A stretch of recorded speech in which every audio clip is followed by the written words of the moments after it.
Hi, this is Brendan Davis from Bedrock Games and the Bedrock blog, and today I want to talk about something that I've been doing in one of my campaigns. I haven't done a gaming blog or a gaming vlog in a little while, so I wanted to just go over some minor points about things that I've been doing to organize some of my Wushu games. I've shown this before. This is an NPC master table. Now, this is not an original idea by any stretch. In fact, I learned this from somebody on Google Plus at some point. I had been using a method somewhat similar to this, but this really kind of consolidated everything for me and it made it much simpler. And it's basically just an NPC master table with individual entries for every NPC in my campaigns. And that way I know, okay, is the person alive? And then I have key details, and I also have the name of the campaign that they sort of feature in most frequently.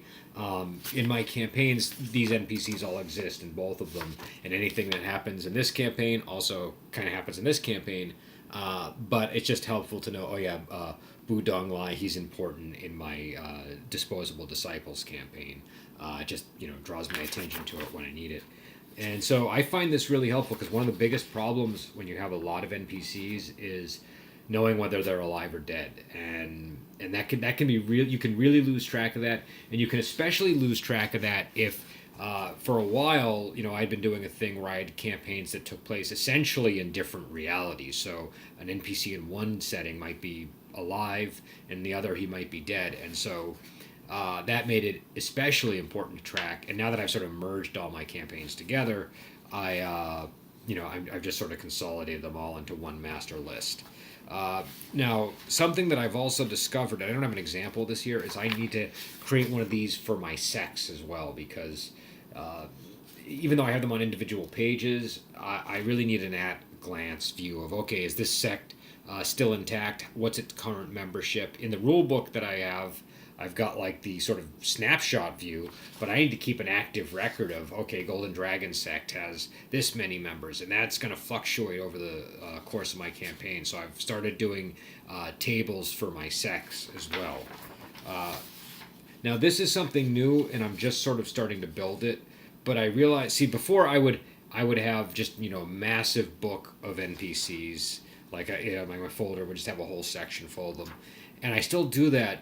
But every once in a while, I need to bring in characters on the fly, and I want to compile just a gigantic list of sort of unique Stark characters that have, maybe an interesting sounding name, their chi level, some basic stats so I know how hard they are to hit and stuff like that. Key personality traits, and then their key techniques. So I'll have sort of a signature technique that I can fit the information on one line for. So for each of these NPCs, I haven't introduced any of them in the campaign. They're just people that I might pull in at the drop of a hat. If the players are asking about a region and a hero that lives there, I can say, oh yeah, Blue-Handed Snake, who's known for his festering palm technique, lives over there. And so for each one, I have to create a new technique that's really simple and can fit on a line. I have to fit a personality into just this one little section here. And that's actually proved very useful because I can see where I'm repeating myself. So if I have one happy and lusty guy, and then I have another person that's like a variation on that, it's very clear to me. So what I hope to end up with is just a gigantic list of NPCs with very different traits, but all unique and memorable. And so this is just sort of the first go at it, and I'm hoping that in the next few days I'll have about 40 or 50 of these on here. Now, this is another important thing, and this is going to vary from campaign to campaign, but this is how I keep track of my party's assets. This is super important because you can mention in passing, oh yeah, you just, like, for example, my players took over a sect recently, and I told them all of the assets that sect had. And if I mention in passing, oh, they have land in Haiyan here, and they have 12,000 mu, I need to document that because it's going to come up again, and the players might want to explore it. So if, say, 8 weeks down the road, they're like, hey, what about that land in Haiyan that he had? How much was it? If I can't remember the exact number, if I can't remember, sort of like the general income, then I'm going to be in trouble. So here I have that they get 10 spades a month in rent, which is basically like giving it away, and that there are 17 households on it. So I have some basic information that I can use, and I know because I set that rent so low that the sect was being generous. The PCs might want to up the rent. That could lead to some interesting developments. So yeah, and I also have their allies and people. So this is also really handy. It just tells me it's a little different from the NPC master table because it's specific to the party. This is my Bonebreaker disciple, disposable disciples of Bonebreaker sect party, and so I know okay, Abbess Bao Yu, she's very important to them. King Ironbeard, that's somebody that they've just sort of brought into the fold with their group, and he's helping them to sort of establish connections in a sect that they've just defeated. I just find this stuff really useful, really helpful. It can be difficult. I mean, this is all, when you put all, well, not that one, but when you put all this together, you end up with a lot of information that you have to keep track of. And so I'm just, increasingly, I've been moving to tables. Tables are really how I keep track of things now. I know a lot of GMs who use Excel sheets. I've never warmed up to Excel for whatever reason.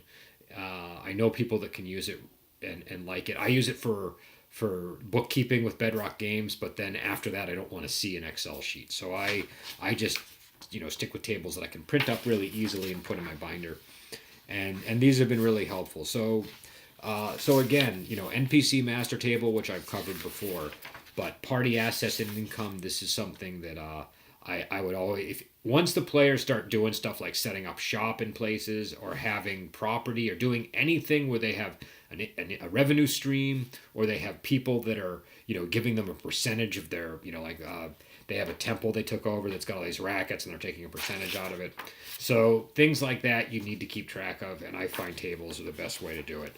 And this one, and this is more of an experiment, but I'm really intrigued by this idea because what I'm hoping to essentially have is a huge cast of characters that I can just pull into my martial arts campaigns at the drop of a hat.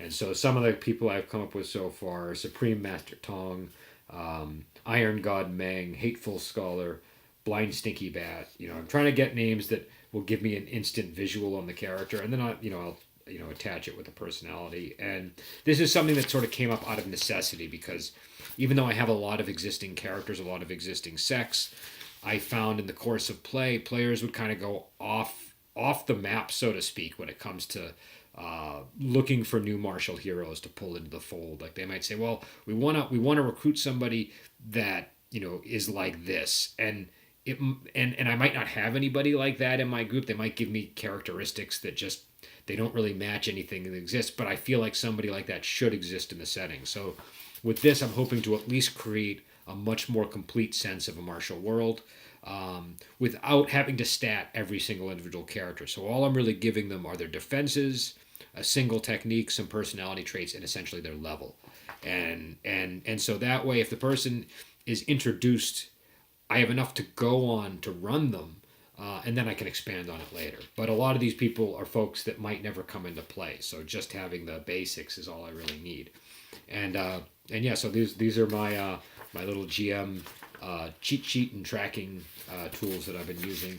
I'm hoping to have some more stuff where I talk about wandering here as a Vogagate and running Wuxia settings, because I think there's a lot of stuff that comes up in Wuxia more frequently that maybe doesn't come up in other types of campaigns. And I've found a lot of little ways to help track them, help manage the campaign. I've also just sort of been able to note a lot of the things that work, the things that don't. And so I kind of want to talk about it, but I've been so busy with Ogre Gate, I've really only had time for movie reviews. And so as things go forward, I will be on here with more sort of helpful gaming discussions. Feel free to weigh in. Again, if somebody comes in and wants to completely disagree with that, that's totally fine. I generally don't engage that because I just want people to be free to speak. And I don't think there's really a whole lot to be gained by me doing a point counterpoint, unless I feel like I can illuminate. Like if somebody makes a point that I think is actually worth considering, and says something that I didn't think of, then I might weigh in there. But otherwise, just say what you want, and I won't really jump in. So I will talk to you later, and have a great day.